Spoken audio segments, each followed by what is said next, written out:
అమెరికాకి వెళ్ళారంటే పేదోడు గాదు. మధ్య తరగతి, ఎగువ మధ్య తరగతి.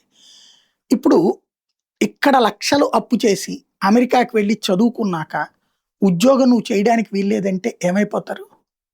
ఇక్కడికొచ్చి అప్పు తీర్చలేరు. ఈ అప్పెందుకు జేశారు? అక్కడ ఇక్కడ 10 ఏళ్లలో సంపాదించేది అక్కడ 2 ఏళ్లలో సంపాదించొచ్చు.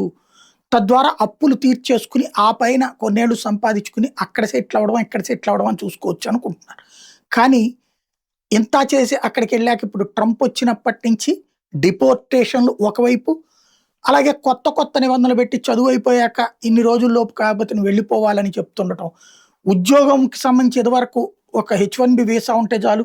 ఈ ఉద్యోగం కాకపోతే ఇంకోటి ఏదో ఒకటి చేసుకోవచ్చు. ఇప్పుడు అట్లా కాకుండా 6 నెలల్లోపు హెచ్-1బీ వీసా ఉన్న తిప్పి పంపేస్తానని చెప్పడం లాంటివి జరుగుతున్న పరిస్థితుల్లో ఇక ఆత్మహత్యల పర్వం ప్రారంభమైందా అనేది చూడాలి. సాయి ప్రదీప్ అనేటటువంటి అతను 2024లో అమెరికాకి వెళ్ళాడు.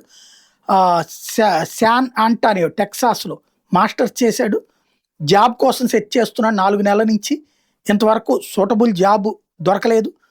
దీంతో ఆత్మహత్య చేసుకున్నాడు. ఎందుకంటే ఇప్పుడు అక్కడ ఇవ్వట్లేదు కొత్తగా ఉద్యోగాలు.